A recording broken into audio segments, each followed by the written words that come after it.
Sud Radio, politique sous influence, 11h midi, Guillaume Bigot, Juliette Briens. Bonjour à tous, bonjour Juliette, vous êtes sur Sud Radio dans l'émission qui vous dit tout de l'influence des réseaux sociaux.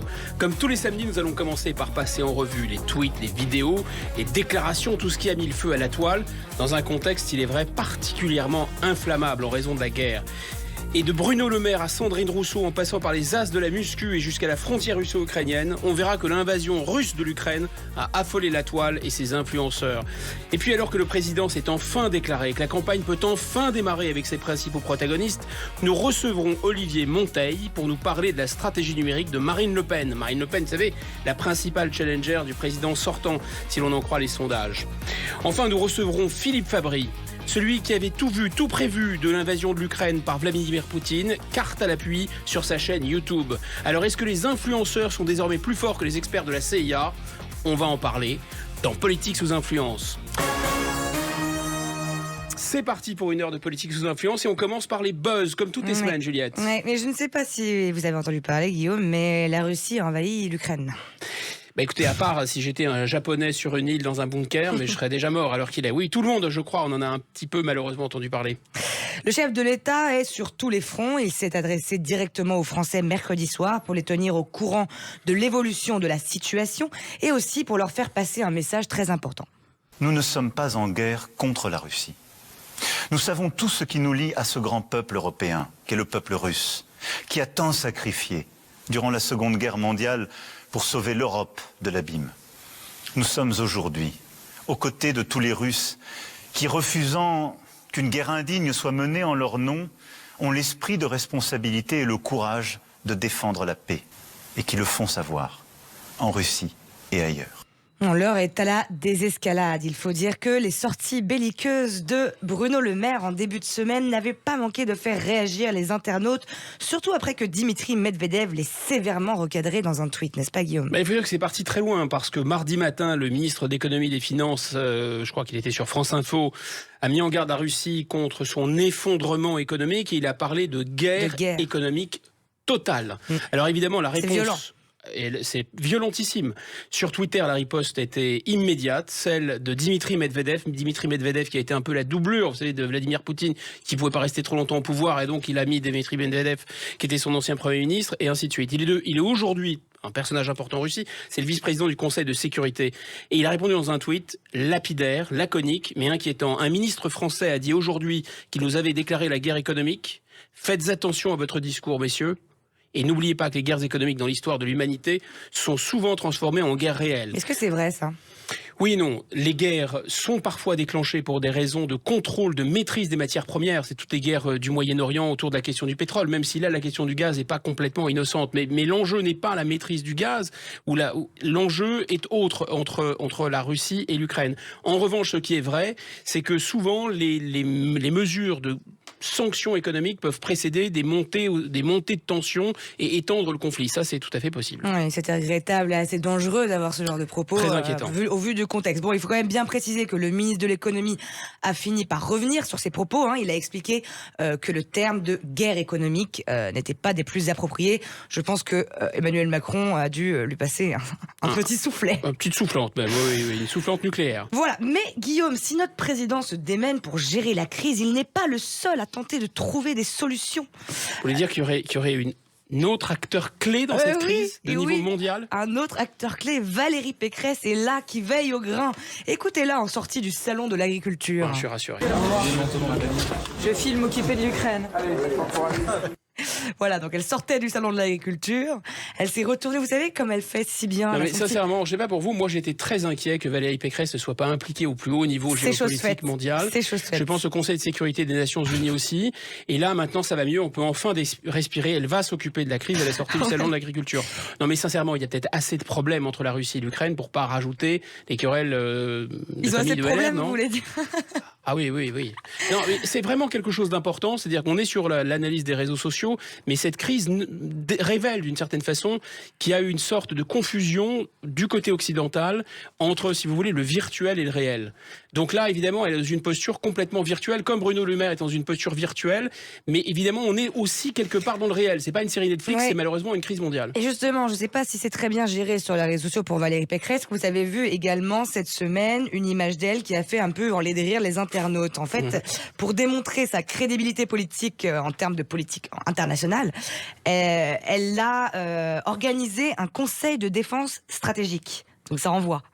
Et en fait, donc c'était lundi soir, c'était en compagnie d'anciens ministres, parmi lesquels on avait Michel Barnier, on avait Michel Alliot-Marie, il y avait Hervé Morin.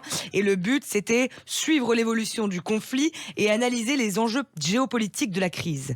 Bon alors on peut un peu se moquer, mais je pense qu'elle a voulu faire. Allez-y, je vous en prie. En fait, je vous coupe, pardon. Ce qui a fait rire les internautes, c'est qu'elle a publié du coup une photo sur les réseaux sociaux de ce conseil stratégique de défense.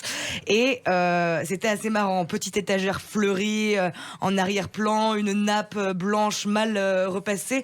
On se serait un peu cru au grand jury de la choucroute dans les salles dans la salle des fêtes de Mulhouse. Oui, il manquait qu'un paquet de chips et on était bien là. Et c'est exactement ce que les internautes ont dit. Il manquait le paquet de chips et le Fanta pour compléter le tableau. Du coup, donc ça on voit effectivement, parce que l'intention était quand même, d'abord ça rappelle ce qui existe en Grande-Bretagne où il existe des shadow cabinets, c'est-à-dire qu'il y a le gouvernement mais l'opposition en fait constitue des ministères et intervient dans toutes les situations et notamment dans les crises avec un cabinet fantôme. Donc là elle a voulu faire une sorte de conseil de défense fantôme pour répondre à Emmanuel Macron, mais c'était pas une mauvaise idée. C'est-à-dire que là, on a vraiment tapé complètement à côté de la cible, parce que l'idée c'était de rassurer et de montrer une crédibilité. Voilà, et là, le paquet de chips et la bouteille de Fanta sur la nappe en papier, c'était pas. Mais comme quoi, les réseaux sociaux, c'est très important. Il faut faire très attention aux images qu'on monte et voilà. Alors. On reparlera d'ailleurs, Guillaume, de la stratégie numérique de Valérie Pécresse. Avec Pierre Licia, je pense que c'est un homme brillant, mais il va falloir qu'il se prépare pour nous expliquer comment Valérie Pécresse est en train de faire buzzer les réseaux sociaux, mais pas en sa faveur, malheureusement. Bon, alors, quoi d'autre, oui, c'est bien simple, tout le monde parle de l'Ukraine, c'est compréhensible, et certains influenceurs font des faux pas, et c'est le cas du youtubeur Thibaut InShape, ce pro de la musculation, qui s'est fait épingler par ses fans à l'occasion d'une vidéo où il se sert de l'actualité dramatique de l'Ukraine pour vendre ses produits. Donc respect monsieur Vladimir Poutine pour votre entraînement. Mais par contre, ce qu'on aimerait par-dessus tout, monsieur Vladimir Poutine, c'est la paix. Et pour vous qui regardez ma vidéo YouTube et qui souhaitez perdre du poids ou prendre de la masse, tout se passe sur notre application de sport chez Epu. Pas malin. Ouais, c'est pas très malin. C'est pas très malin. Pas malin. Le youtubeur a d'ailleurs fini par retirer sa vidéo et s'excuser publiquement sur les réseaux sociaux pour son grand manque de tact. Vous voyez, Juliette, à la fois, là, il y a un problème de bon goût. Évidemment, c'est de très très mauvais goût. D'essayer il y a un peu des profiteurs de guerre, il y a des profiteurs de marketing sur Internet, en quelque sorte. Ça s'est vu, c'est très mauvais goût. Mais ça souligne à nouveau... la récupération commerciale, n'est-ce pas ? C'est exactement ça, mais ça montre quand même qu'il y a une société qui vit par temps de paix et qui confond le virtuel et le réel et qui fait comme si rien ne s'était passé, finalement. Et donc, ça mesure, en fait, le fait que nous n'avons pas pris conscience de ce qui s'est passé. Et le virtuel n'est pas le réel, et la guerre est une situation où il y a des choses qui sont plus importante que le commerce. On dirait un buzz. On dirait totalement un buzz. C'est ça.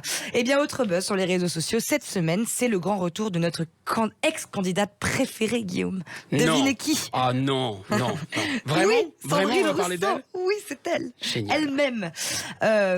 Et c'est pas parce qu'il y a des gens qui meurent... Ça fait très plaisir, vraiment. C'est pas parce qu'il y a des gens qui meurent qu'on ne doit pas oublier les sujets importants. Dans un tweet dont la syntaxe laissait un peu à désirer, c'était assez incompréhensible, Sandrine Rousseau a décidé d'alerter sur l'impossibilité des personnes transsexuelles à traverser la frontière de l'Ukraine. Oui. Ah, ça, c'est un sujet grave. Voilà, c'est en réaction à une révélation par le média Pure Player. Vice, c'est montréalais, celui-ci. On n'a peut-être pas encore parlé de ce Pure Player. Non, mais il mérite qu'on en parle. Ils ont recueilli un témoignage d'une chanteuse, une chanteuse trans, elle s'appelle Zi Famelu, elle a 31 ans, elle habite à Kiev et elle explique vivre une guerre dans la guerre, a war within the war.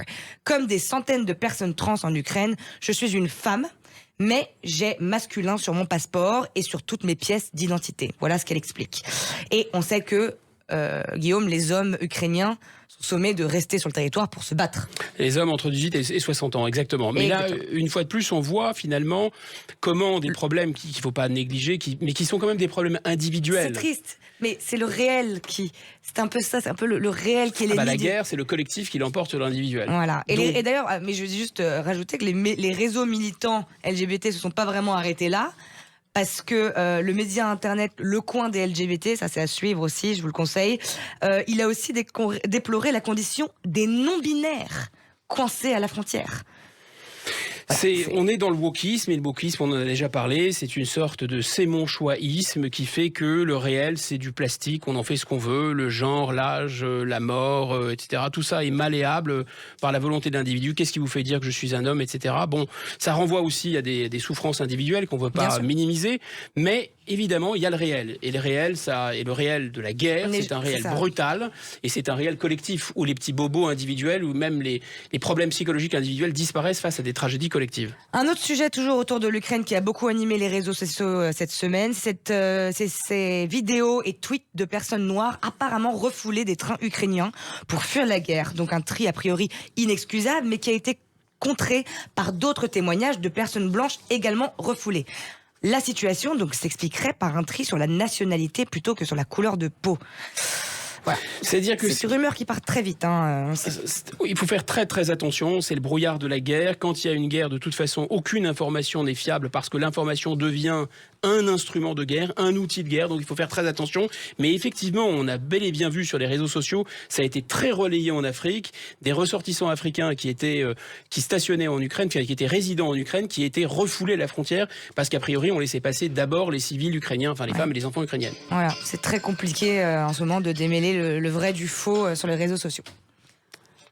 Voilà, et puis il y a l'île aux serpents, c'est la même chose. Ah non, mais c'est ça que je voulais, excusez-moi, pas de problème. J'ai été déconcentrée. L'île aux serpents, ça a été vraiment, c'est le ce qui a le plus représenté la propagande et la désinformation sur Internet. Tout le monde a entendu parler de ces 13 soldats valeureux ukrainiens morts en héros juste après avoir dit aux Russes d'aller se faire voir et qu'ils n'allaient pas se rendre. Aussitôt qualifiés de héros de la nation par le président Zelensky. Et bien, quelques jours plus tard, l'affaire a été totalement débunkée par la mairie de Kiev elle-même, et les soldats ukrainiens sont bien vivants, les soldats de l'île aux serpents sont bien vivants, et ils ont été faits prisonniers des Russes. Donc c'est une bonne leçon pour tout le monde, moi inclus. Il n'y a pas pire temps pour la désinformation qu'en temps de guerre. Oui, il ne s'agit pas de juger ces soldats russes, ces soldats ukrainiens, pardon, autant pour moi. Mais par contre, vraiment méfiance, n'écoutez rien, ne croyez rien de ce qui vient d'un théâtre d'opération en matière d'information. Toutes les images peuvent être tronquées, manipulées, et c'est le message du jour. Exactement. Alors on va revenir en France sur une autre bataille plus pacifique, celle pour l'Elysée, avec la stratégie numérique de Marine Le Pen qui va nous être expliquée juste après. Sud Radio, politique sous influence, 11h midi, Guillaume Bigot, Juliette Briens.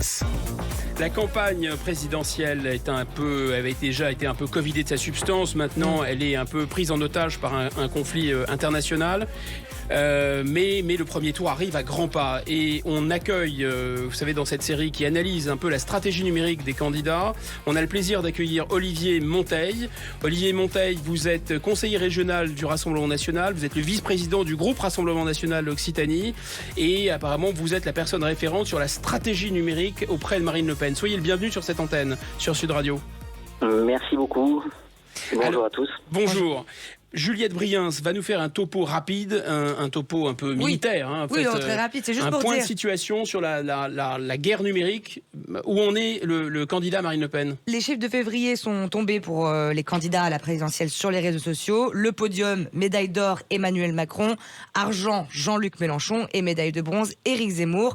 Cette notoriété, elle est évaluée par la société VisiBrain et elle se base sur différents critères comme le nombre d'abonnés gagnés en un mois, le nombre de mentions sur les réseaux sociaux, le taux d'engagement. C'est-à-dire que ça se veut le plus neutre et le plus quantitatif possible. Oui, tout à fait. Ok, donc on a les nombres d'abonnés gagnés, on a les nombres d'abonnés gagnés sur Twitter, sur Facebook, l'évolution, etc. Voilà. C'est quantitatif. Voilà. Et donc juste derrière, en 4e position, avec plus de 25 000 abonnés gagnés au cours du mois, on a Marine Le Pen. Alors, première question, cher Olivier Monteil, comment vous expliquez cette 4e place, certes honorable, mais qui ne correspond pas à la 2e place dans les sondages ? Parce que les réseaux sociaux sont pas la réalité concrète du terrain ni des électeurs. C'est un filtre où s'expriment différentes personnes, différents comptes, et donc il ne s'agit pas pour nous de faire le buzz et si vous voulez d'atteindre la première place sur les réseaux sociaux, mais au contraire de toucher les électeurs, de toucher les Français au plus près d'eux, les réseaux sociaux n'étant qu'un outil pour y parvenir, et certainement pas comparable à un résultat électoral, bien entendu. Donc ça veut dire que les réseaux sociaux ne sont pas au cœur de votre campagne, oui. Non, ils ne sont pas au cœur de la campagne du tout. Par contre, c'est un outil indispensable, bien entendu, de la campagne de Marine. Sa campagne numérique d'une part, sa campagne sur les réseaux sociaux d'autre part, est très utile pour toucher les Français directement, sans filtre. Mais néanmoins, c'est pas le cœur de la campagne. Le cœur de la campagne, c'est la campagne de proximité que mène Marine Le Pen sur le terrain. Mais est-ce que c'est incompatible? C'est-à-dire qu'en fait, vous pourriez mener la même campagne de proximité, parce que c'est un parti pris qu'on a bien vu, vous utilisez des autobus, c'est quelque chose d'un peu humble, face, disons, peut-être au camp un peu de la mondialisation qui roule les mécaniques. Vous êtes en posture un peu humilité, proche du terrain. Ça, on comprend bien. Mais pourquoi ça ne serait pas doublé d'une action sur les réseaux? Et pourquoi, d'ailleurs, vous vous êtes laissé doubler? Alors, le président de la République est peut-être un peu hors course, oui, parce que lui, il a des moyens institutionnels, y compris sur les réseaux. Mais en tout cas, Jean-Luc Mélenchon, Éric Zemmour, pourquoi vous voulez laisser vous passer devant en quelque sorte? Parce qu'on ne fait pas une bataille de réseaux sociaux, on ne cherche pas à faire une confrontation numérique avec nos adversaires, si vous voulez. Nous, on va se concentrer sur notre adversaire principal, c'est Emmanuel Macron, mais en tout état de cause, nous voulons être présents sur les réseaux sociaux, et nous le sommes quand même raisonnablement et en travaillant de façon sérieuse. Vous savez, vous avez des tas de candidats qui ont des soutiens plus ou moins fictifs sur les réseaux sociaux, qui ont des méthodes un petit peu à la marge pour avoir de l'audience. Est-ce que vous pouvez développer à l'astroturfing? Ouais, par exemple, bon, nous c'est pas du tout notre choix. Nous, notre choix c'est d'être sérieux. Tous nos intervenants sur les réseaux sociaux, ce sont des élus, ce sont des cadres, ce sont des militants, ce sont des sympathisants. Il n'y a pas de faux comptes, vous voyez. Et on travaille de façon très sérieuse. Voilà, on cherche pas à avoir. Alors les équipes de Jean-Luc Mélenchon et d'Éric Zemmour sont pas là pour vous répondre, donc on va pas aller sur ce terrain-là. Mais simplement pour bien comprendre, est-ce que vous craignez finalement que les réseaux sociaux soient, disons, dans quelque chose qui, par nature, est très clivant en termes politiques, et donc pour vous, c'est dangereux, c'est un piège? Et autre question, quels moyens vous avez mis? Vous avez une équipe de combien de personnes sur les réseaux sociaux? Alors, ce n'est pas... on travaille sur les réseaux sociaux parce que c'est nécessaire, parce que ça permet de toucher les gens directement. Et je vous l'ai dit tout à l'heure, c'est pas le seul moyen que nous avons de le faire, et nous en prenons d'autres aussi. Et on met les moyens que nous avons à notre disposition, je vous les ai dit, qui sont des cadres, des militants mobilisés sur les réseaux sociaux, avec une équipe de production, une équipe de mobilisation, une équipe de riposte, etc. Nous comptons à peu près 650 militants qui sont mobilisés sur ces réseaux, que ce soit... on est présent partout, on n'est pas que sur Twitter, on n'est pas que sur Facebook, on n'est pas que sur Instagram, TikTok aussi, on est sur tous les réseaux. TikTok, on est Twitch. sur TikTok, par exemple, Twitch, tout à fait. Donc on est multipolaire, si vous voulez, on s'adresse à tout le monde sur tous les réseaux, de tous les âges, toutes les catégories d'âge qui peuvent être concernées par ces réseaux et impliquées dans ces réseaux. Et donc avec 650 militants, vous voyez, ce sont des gens qui travaillent dans une ambiance sérieuse, sans chercher la provocation ni le buzz. Mais donc, oui. J'entends. Si vous voulez, à mon avis, c'est tout à fait suffisant. Le travail que nous faisons, on peut toujours faire plus. Alors c'est suffisant pour être quatrième, oui. Alors sur TikTok, vous avez pas mal de succès. J'ai vu que la vidéo de Noël où Marine joue avec son petit chat sous le sapin, elle avait explosé jusqu'à 4 millions de vues. C'est important quand même parce que vous dites que vous privilégiez cette proximité sur le terrain, mais il faut savoir quand même que les jeunes s'informent sur les réseaux sociaux. Mais justement, c'est pour ça que Marine est présente sur TikTok. D'ailleurs, en quelques mois, ça fait à peine 4 ou 5 mois qu'elle est sur TikTok, elle est déjà à 350 000 abonnés. Ouais, plus de 300 000. Et voilà, elle dépasse largement d'autres concurrents, et elle fait des vidéos qui sont jusqu'à 6 millions. Sa première vidéo, c'était 6 millions. Donc elle touche une catégorie sur ce réseau social-là de jeunes Français. Elle les touche très bien. Je crois qu'on a réussi notre mission sur ce réseau-là. Après, vous avez des réseaux qui sont plus politiques, mais en même temps, où ce sont des gens qui sont directement impliqués dans la politique, comme Twitter. Là, effectivement, Zemmour ou Mélenchon ou Macron peuvent être devant nous, mais peu importe. Ça correspond pas à la vraie vie, si vous voulez. C'est vraiment des gens convaincus. Ce qui importe, c'est que notre message passe, que nos informations, nos visuels puissent passer, nos campagnes numériques puissent passer sur ces réseaux. Après, qu'elles soient en tête ou pas, je vous dis, on fait pas la course au buzz. Hein. Non, mais je comprends, mais en fait, est-ce que c'est difficile de pas méditer sur des exemples qui remontent déjà à un certain temps, hein, la campagne d'Obama, la campagne de Donald Trump, bien sûr, la campagne du Brexit. Tout ça a montré que les réseaux sociaux étaient indispensables pour des très très grandes stratégies, des très grandes victoires politiques à contre-courant. Ça me semble être un peu votre optique aussi. Et par ailleurs, dans les réseaux, comme vous savez, il y a à la fois de l'offensive et de la défensive, mais il y a aussi la possibilité d'analyser des données.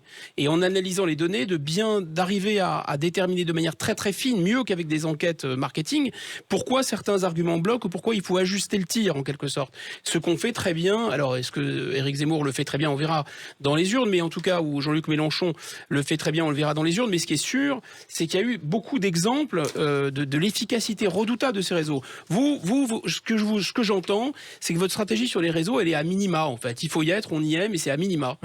Non, c'est pas minima. Hein. On conduit les campagnes que nous souhaitons conduire sur ces réseaux. C'est pour ça qu'on cherche pas forcément à faire le buzz. Hein. On vient de lancer d'ailleurs justement une campagne sur la candidature Macron et qui s'appelle hashtag sans lui, avec le site internet dédié sanslui.fr, qui a été présenté ce matin par notre président Jordan Bardella en conférence de presse. Donc vous voyez, on fait des campagnes qui sont ciblées, sans chercher pour autant à faire le buzz, mais c'est parce qu'on veut atteindre un objectif, c'est faire passer tel ou tel message. Nous, on cherche, si vous voulez, à toucher les Français et à leur montrer la réalité de ce qu'est Marine Le Pen. De ce qu'elle représente, entendu, de sa personnalité. C'est ça qu'on veut faire passer. Bon, ça me paraît très clair. Finalement, c'est le prolongement de votre politique, de votre stratégie de terrain et de proximité sur les réseaux. Merci infiniment. Bonne chance à votre candidat et à votre camp. Et on va tout de suite parler d'un visionnaire qui a tout vu de la guerre en Ukraine. Exactement. On va voir pourquoi, qui et comment. Sud Radio, politique sous influence, 11h midi, Guillaume Bigot, Juliette Briens. Hélas, la guerre fait rage sur le continent européen. Entre la Russie et l'Ukraine, la Russie et l'envahisseur, l'Ukraine se défend vaillamment. Et on reçoit Philippe Fabry. Philippe Fabry, vous êtes juriste de formation, vous êtes historien du droit, spécialiste des institutions et des idées politiques, mais pas que. Vous êtes aussi un influenceur et vous avez forgé une discipline, vous allez nous en parler, de l'hystérionomie. Alors peut-être êtes-vous aussi un peu prophète et visionnaire sur les bords. Soyez le bienvenu en tout cas. Bonjour Guillaume Bigot, bonjour Juliette. Bonjour. Juliette va nous faire un topo d'abord. Oui, mais vous savez qu'il est très difficile de prédire l'avenir de ce conflit entre la Russie et l'Ukraine. En général, de prédire l'avenir. Hein, voilà, bien sûr, tout à fait. La situation évolue vraiment très très vite et sur les réseaux sociaux, tout le monde y va de son petit avis. Les débats font rage entre experts. Oui, je ne vous le fais pas dire. Surtout entre experts qui n'avaient rien vu venir. Voilà, mais comme le Covid, les experts en géopolitique pullulent. Et il y en a un qui a gagné sa légitimité, dont la notoriété grimpe à vue d'œil, c'est notre invité, Philippe Fabry. Vous définissez, donc on l'a dit, comme historionome, Guillaume ? Exactement. Théoricien de l'histoire, et vous allez nous en dire plus dans un moment. Mais juste avant d'entendre vos explications, je vais lire à ceux qui nous écoutent sur Sud Radio un de vos tweets que vous avez épinglé sur votre profil Twitter, et c'est un thread qui date du mois de décembre 2021. Donc vous commencez par « Pour des raisons que j'ai déjà développées, la Russie va envahir une partie de l'Ukraine dans un délai relativement bref, d'ici 6 mois à 1 an. » Donc vous aviez raison. Comme ils l'ont dit, les USA ne se battront pas pour l'Ukraine, donc personne dans l'OTAN ne le fera, mais il y aura de grosses sanctions économiques contre la Russie et un renforcement des déploiements de l'OTAN dans les pays baltes, la Pologne, la Roumanie. L'Ukraine sera vraisemblablement assez vite écrasée et largement occupée, mais la Russie estimera que le danger est écarté de l'avancée de l'OTAN en Ukraine pardon, est existant, voire supérieur dans les pays baltes qui rompent la continuité, Voilà, etc. le Bon. danger de l'avancée de l'OTAN est écarté. C'est Voilà, ça. exactement. Donc vous aviez vraiment tout juste, hein, et vous continuez dans une projection dont on ne connaît pas encore la véracité, on verra. Alors Philippe Fabry, vous êtes encore inconnu du grand public, vous avez visé juste. Pouvez-vous nous raconter comment vous en êtes arrivé à ces conclusions anticipées ? Et en fait, ce que j'ai mis dans ce tweet, c'est simplement la reprise parce que je sentais que c'était imminent de ce que j'expliquais dans un livre que j'avais publié en 2017 qui s'intitulait L'Atlas des guerres à venir, que j'avais d'ailleurs eu l'occasion de présenter à certaines autorités françaises de manière officieuse. Je ne sais pas si ça a continué à circuler après, mais disons que dans ce livre-là, je commençais uniquement par ce que vous dites sur les pays baltes ensuite. En fait, ensuite, j'avais écrit un article en 2019 où j'avais expliqué cette future invasion de l'Ukraine en faisant un parallèle avec la montée en tension, disons, de l'opposition entre ce que j'appelle une thalassocratie, c'est-à-dire la puissance de la mer, la première puissance mondiale, Et une puissance continentale. Voilà, c'est ça. Donc, en fait, c'est ce que j'appelle la trajectoire de l'impérialiste revanchard. Il y en a tout un tas dans l'histoire, on en a dans l'Antiquité, dans la période Donc là, moderne. c'est ça, c'est votre modèle. L'impérialiste Voilà, revanchard, c'est ça. c'est Poutine. C'est ça. Ce qui est la théorie de Mackinder, enfin, c'est la théorie de beaucoup de géopoliticiens. Alors sur la thalassocratie, la tellurocratie, oui, l'histoire de l'impérialiste revanchard, non. Disons que expliquer que en gros Hannibal Barca dans l'Antiquité, Napoléon et Hitler ont des points communs sur leur rôle géostratégique. Il n'est pas question ensuite de la politique intérieure, des crimes qui peuvent être commis, tout ça, parce que je sais que les comparaisons avec Hitler sont mal vues parce qu'on tout de suite on pense au crime d'origine. Voilà, c'est ça. Donc c'est pas sur ce plan-là que je parle. Je parle uniquement au point de vue stratégique et ambition nationale. Et à qui est-ce que vous comparez, excusez-moi Guillaume, à qui est-ce que vous comparez Vladimir Poutine donc d'un point de vue historique, qui d'autre était un impérialiste revanchard? Justement, alors les derniers en date qui sont les plus simples pour comparer, parce que c'est le même espace géographique, c'est Napoléon et Adolf Hitler. Alors je préfère parler en général de France napoléonienne et d'Allemagne hitlérienne qu'aujourd'hui de Russie poutinienne, parce que ça ne concerne pas des individus, c'est plutôt un mouvement de fond, un mouvement large qui concerne toute une identité nationale à un moment donné, la mentalité populaire, le système économique, etc. Donc c'est plus compliqué que ça. Et donc c'est là-dessus que j'ai bâti ce modèle-là, et donc que j'ai compris qu'on irait vers le même type d'enchaînement, en fait, tout simplement qu'on avait déjà vu. Et donc j'avais repréparé ça dans cet article de 2019 dans lequel j'expliquais notamment que en fait l'Ukraine, Vladimir Poutine n'y avait jamais renoncé, que ce dont il avait besoin pour pouvoir s'emparer de l'Ukraine, c'était d'arriver à soumettre la Biélorussie de Loukachenko qui cherchait à maintenir une espèce de neutralité depuis le Maïdan en 2014. Et donc je pensais que d'abord il y aurait même mise sur la Biélorussie et qu'ensuite on verrait se déployer les préparatifs d'une préparation contre l'Ukraine, ce qui s'est passé, puisque à l'automne 2020, du fait de la réélection contestée de Loukachenko, il s'est jeté dans les bras de Poutine pour éviter d'être renversé. En fait, pardon, oui, je vous en prie, allez-y, terminez, pardon. Et simplement, à partir de là, 2021, on a vu commencer l'accumulation de matériel, d'abord au printemps, ensuite ça a repris à l'automne. Donc pour bien faire comprendre à nos auditeurs votre démarche, donc vous vous appuyez sur des théories géopolitiques, sur une très bonne connaissance de l'histoire, sur le fait aussi que c'est quelque chose que les gens négligent, mais c'est très très important, vous revenez aux cartes. Alors évidemment c'est très important parce que la géopolitique telle qu'elle est enseignée aujourd'hui dans un univers globalisé intellectuellement et mentalement, c'est les grands flux de la mondialisation, les grands flux de la drogue, les grands flux d'immigration. Donc en fait on projette notre idée mentale de la mondialisation sur les cartes. Et donc on ne voit plus les cartes, et on ne voit plus les frontières, et on ne voit plus ce que vous expliquez très bien. Alors moi je voudrais revenir. Première question, comment vous définiriez votre historionomie? Et deuxième question, qu'est-ce que vous voyez sur les cartes comme extension possible du conflit actuel? Alors, pour l'historionomie, en fait, c'est une tentative comme depuis, en gros, le XXe siècle. L'histoire a fait des progrès énormes. On a découvert un tas de civilisations, donc on a accumulé des tas de données qu'on n'avait pas jusque là.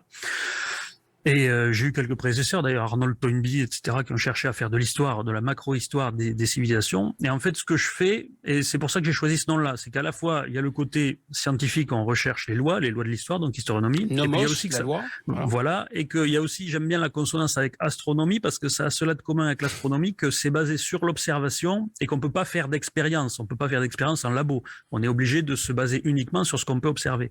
Et ce qu'on peut faire pour vérifier les théories, l'avenir reste ouvert et incertain tout de même.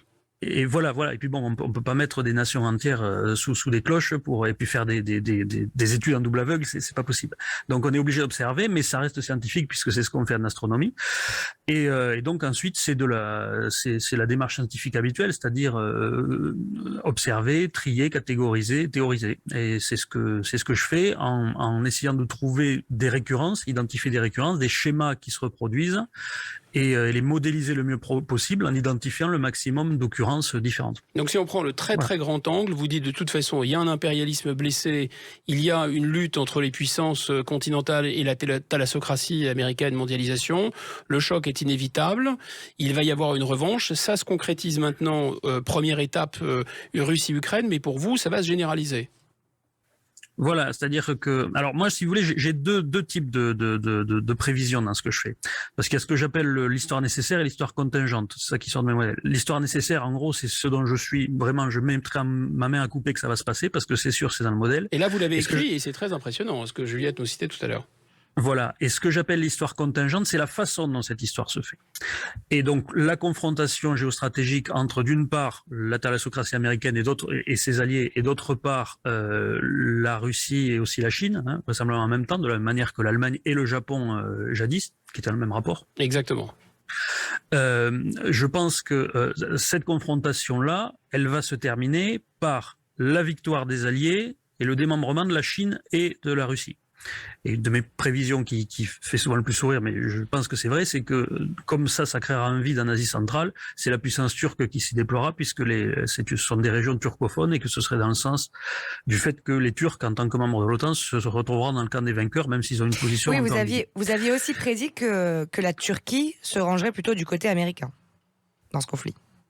Alors une fois que le conflit est intervenu, mais qu'au début sa position serait plus ambiguë, ce qui est parce que on peut faire si vous voulez, il y a un sous-parallèle qu'on peut faire avec l'URSS de Staline dans la première partie du dernier conflit mondial, ou de la Russie à l'époque de Napoléon. Donc c'est un petit peu le même rapport. Oui. Donc ça c'est ce que j'appelle l'histoire nécessaire. Donc je suis convaincu que c'est ça. Après la question c'est est-ce qu'on va y aller par une guerre qui ressemblera véritablement à ce qu'on a vu à l'époque pour Napoléon et Hitler avec le même genre de mouvement, ou est-ce que, du fait, je sais pas, d'un changement qui interviendrait à cause des armes nucléaires, il y a un moment où, par exemple, juste après la conquête de l'Ukraine ou après une conquête des Pays-Baltes, ça n'aille pas plus loin et que ça reste une guerre froide qui nous mènerait à la même conclusion qui serait l'effondrement de ces deux empires, mais sans avoir les mêmes mouvements. Voilà, ça, j'en suis moins sûr et je raisonne uniquement en probabilité là-dessus. Ah, vous voyez, il y a un parallèle avec Poutine. C'est-à-dire que Poutine, quand il brandit l'arme nucléaire, on se dit, oh là là, c'est inquiétant, parce que la dernière fois qu'il nous a dit, je vais régler le problème par la force que pose l'adhésion de l'Ukraine à l'OTAN, il l'a vraiment fait. Donc vous, c'est un peu pareil. Vous avez annoncé l'invasion de la Russie par l'Ukraine, et donc là, vous dites, il va y avoir une génération... J'ai dit quoi? L'invasion de l'Ukraine par la Russie. Autant pour moi. Ça ne révèle aucune russophilie cachée, ni ukrainophilie d'ailleurs. Il faut, à mon sens, rester très très froid dans cette affaire, très grave. Mais grosso modo, là, on a envie de vous croire parce que vous avez annoncé des événements à court terme qui se sont révélés très exactement ceux qui se déroulent sous nos yeux. Et donc là, vous nous promettez finalement une extension à minima du conflit dans les pays baltes. Hein. C'est ça. Alors, on n'aura pas vraiment le temps avant la coupure de pub, mais juste un petit mot. Vous dites que de toute façon, l'extension à minima dans les pays baltes est inévitable. Alors, moi, ça me paraît inévitable. Oui. Ok. Donc, vous voyez, là, vous avez vraiment intérêt à attendre la suite des événements parce que on va peut-être vous expliquer comment ce conflit va se généraliser. C'est pas une très bonne nouvelle, mais c'est très important pour la suite des événements. À tout de suite. À tout de suite. Sud Radio, politique sous influence, 11h midi, Guillaume Bigot, Juliette Briens. Alors, nous sommes avec Philippe Fabry. Philippe Fabry, c'est quelqu'un qui, sur sa chaîne YouTube et sur des threads, comme on dit, sur des séries de tweets, a annoncé très très précisément comment la Russie allait attaquer l'Ukraine, comment ça allait s'en suivre des sanctions économiques drastiques. Mais le problème, c'est qu'il a aussi annoncé la suite des événements. Et on vous a coupé juste avant et vous nous expliquez comment et pourquoi, selon vous, ce conflit ne pourra pas rester localisé entre la Russie et l'Ukraine et va s'étendre aux pays baltes.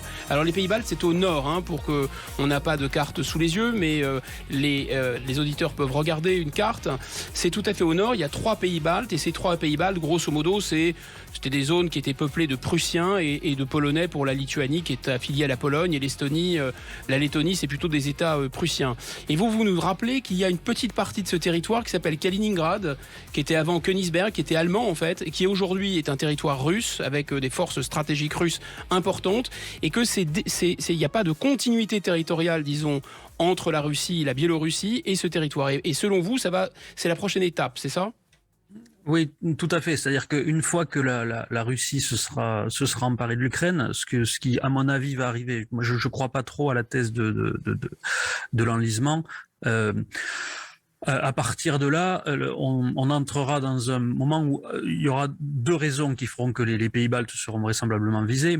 La première, c'est effectivement que si la Russie, qui a déjà mis la main sur la Biélorussie, récupère l'Ukraine... Il faut rappeler, pardon, aux auditeurs que les pays baltes font partie de l'OTAN. Oui, les pays baltes font partie de l'OTAN, donc c'est là qu'il y a une petite différence une grosse différence avec l'Ukraine. C'est que donc d'abord effectivement ça fait un gros trou, un gros trou dans cet espace russe qui sera en train de se reconstituer. Ça fait partie du glacis traditionnel de la Russie, puisque c'est ça que Staline avait voulu récupérer par le pacte germano-soviétique, parce que pour lui c'était inadmissible d'avoir une frontière étrangère aussi près de la deuxième ville de Russie qui était Saint-Pétersbourg. Et aujourd'hui en fait c'est toujours le cas, et en plus il y a l'OTAN dedans. Et donc, c'est-à-dire que tous les griefs qu'avait Vladimir Poutine pour la présence de l'OTAN en Ukraine, il faut savoir que ça s'applique directement également à ces États baltes. Ok, mais il y a quand même une objection très très forte qu'on peut vous faire, c'est l'arme nucléaire. Tout à fait. Alors, moi, ce que je pense, c'est que nous sommes en train d'assister, avec le début de cette guerre, à une révolution militaire qui est le changement, justement, d'emploi de l'arme nucléaire. L'arme nucléaire, en fait, a été employée continuellement. C'est pas une arme qu'on emploie en tirant, l'arme nucléaire, depuis qu'elle est devenue stratégique de dissuasion. Parce que, à la fin de la Seconde Guerre mondiale, l'arme nucléaire n'était pas une arme de dissuasion. On l'utilisait comme une grosse bombe. On l'a utilisé sur Hiroshima et Nagasaki, effectivement. Voilà. Mais c'est devenu une arme de dissuasion à partir du moment où on a eu des vecteurs pour frapper en profondeur jusque dans les capitales ennemies, y compris en situation de guerre. Donc à partir du moment où on a eu des bombardiers stratégiques, et surtout à partir du moment où on a eu des missiles intercontinentaux. On va dire au moins quand il y a 2 puissances nucléaires face à face. Voilà, c'est ça. Et donc l'usage qui a été fait en permanence pendant la guerre froide, c'était un usage défensif de la dissuasion nucléaire, qui a fait qu'en fait la guerre froide, c'était une guerre de position nucléaire, une guerre de tranchée nucléaire, si vous voulez.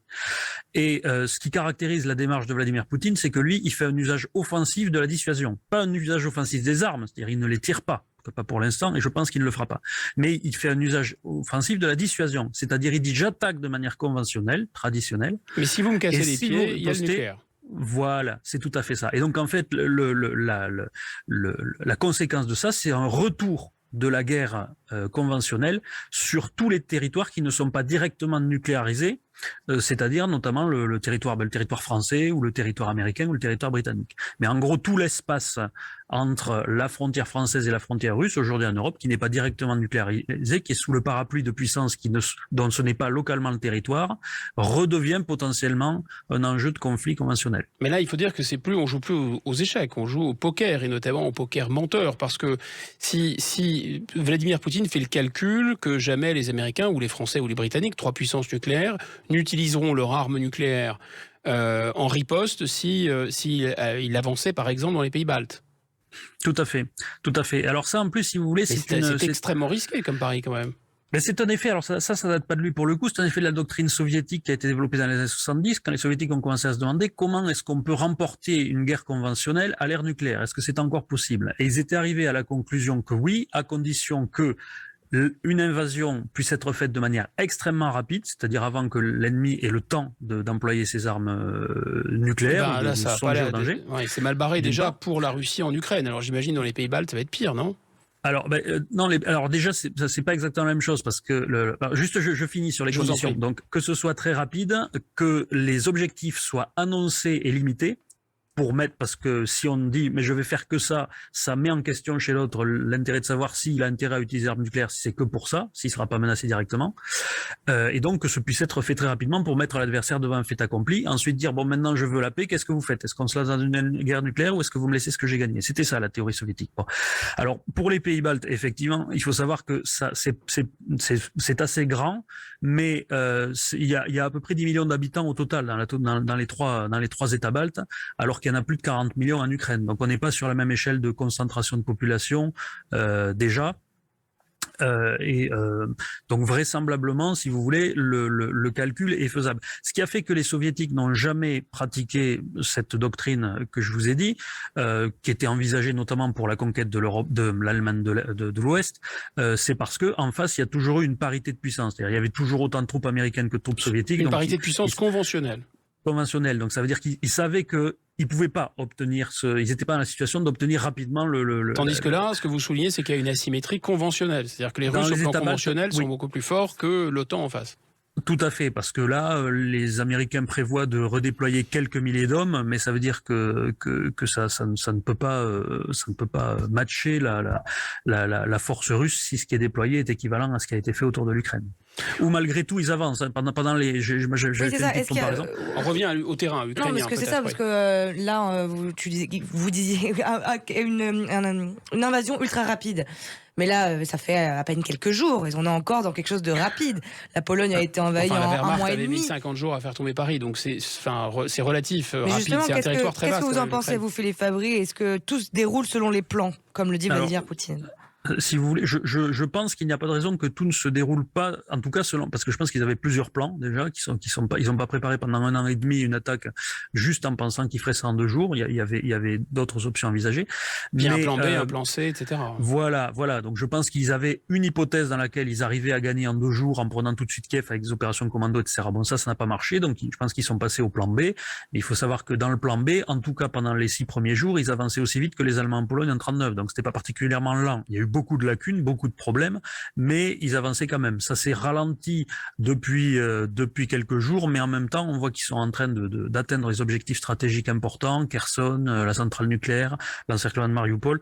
Donc, je pense qu'il faut attendre encore 1 semaine pour savoir si, avant de commencer à se prononcer sur le. Mais Philippe Fabry, vous qui aimez beaucoup l'histoire, on voit quand même que l'Ukraine a une très très longue tradition de guérilla. Vous savez que les soviétiques ont combattu la guérilla nationaliste ukrainienne jusque dans les années 50, après la fin de la Seconde Guerre mondiale. Donc, tout à fait. Et ils ont infligé des pertes terrifiantes. Alors si on se rappelle aussi de ce qui s'est passé après la Première Guerre mondiale, le combattant, la Makhno-anarchiste ukrainien, c'était affreux aussi. Donc là, qu'est-ce qui vous fait dire que c'est impossible que l'Ukraine devienne un Afghanistan bis pour les Russes ? Alors, je pense que c'est impossible stratégiquement que ça devienne un Afghanistan. C'est-à-dire dans le sens où je ne pense pas qu'un enlisement avec une guérilla en Ukraine suffira à empêcher les Russes d'intervenir sur d'autres théâtres et donc, par exemple, d'aller saisir les États baltes. C'est ça que je dis. Parce que l'idée avec l'Afghanistan, c'était de faire un abcès de fixation. Et donc, je pense que l'Ukraine va poser des problèmes. Vous savez, les Allemands ont eu des problèmes avec un tas de zones qu'ils occupaient. De la Tchécoslovaquie, il y a toujours eu une résistance. Enfin, c'était des difficultés, mais ça les a pas empêchés de faire autre chose. Voilà, c'est ça la différence. Alors que l'Afghanistan avait véritablement avalé une grande partie des troupes soviétiques et mobilisé complètement l'armée soviétique. Donc, ce que je pense, c'est... alors, ça aussi, ça peut encore... je peux me tromper là-dessus, puisque là, on est sur du contingent. Mais j'ai tendance à penser quand même, vu la façon dont ça évolue jusque-là, que ça se passera pas comme ça. Je pense que ça ne se passera pas comme ça parce que on est encore véritablement dans les premiers jours. Je veux dire, on serait déjà à 2 mois et ils en seraient là. Bon, on pourrait douter. Là, on est encore à 1 semaine du début du conflit. Il y a d'autres mouvements qui se préparent, notamment possiblement dans l'Ouest, pour bloquer les arrivages d'armes qui viennent nourrir cet espoir de guérilla, en tout cas, puisqu'on n'est pas encore dans la guérilla. C'est un espoir, façon de dire. Et donc je pense, je suis encore pour les Ukrainiens, si c'est vraiment un espoir. Voilà, je suis réservé. Je pense que dans l'idée que oui, tout à fait. Enfin, je leur souhaite pas de passer du temps en guérilla, c'est ça l'idée. Mais si l'idée vous voulez, soumis. je pense qu'il y a quand même encore beaucoup d'optimisme en Europe avec cette idée un petit peu que quelque part les Ukrainiens vont gagner cette guerre pour le reste de l'Europe, et à mon avis c'est se préparer à des déconvenues que de croire ça. Mais finalement, on va essayer de conclure, c'est un sujet passionnant, il y a beaucoup de tiroirs, de tenants, d'aboutissants, mais est-ce que Vladimir Poutine est oui ou non dans une action défensive, c'est-à-dire qu'il veut récupérer la Biélorussie, il l'a déjà, l'Ukraine et probablement disons les petites parties qui sont peuplées de Russes dans l'ex-empire soviétique avec des États tampons. Est-ce que c'est ça qu'il veut faire, ou est-ce qu'il a, comme Adolf Hitler, ou comme Bonaparte, ou comme le pouvoir iranien révolutionnaire, une idéologie révolutionnaire pour soumettre le monde entier et l'Europe? Rapidement. Alors, c'est pas qu'il a une idéologie, oui, parce que la question est compliquée. C'est pas qu'il a une. Si vous voulez, le problème, c'est que dans tous ces cas que vous avez cités, il y a aussi une volonté, disons que c'est un peu les deux, c'est-à-dire que à la base, il y a une idée de se transformer en forteresse, et les actions qu'on fait pour y mener conduisent à une fuite en avant qui mène toujours plus loin. Voilà. Si je peux faire en 15 secondes, c'est ça. Voilà, je vous conseille chaleureusement de suivre Philippe Fabry, c'est l'expert qui monte. À mon avis, il a vraiment vu juste. Son travail est absolument passionnant. Vous retrouverez tout ça en ligne. Bon week-end à tous, mais avant ça... on parle auto. On parle auto. Ne perdez pas de temps avant de faire votre contrôle technique, car il y a de gros embouteillages cet été. C'est ce que Jean-Luc Moreau et Laurence Perrault vont vous expliquer dans On parle auto, juste après les infos.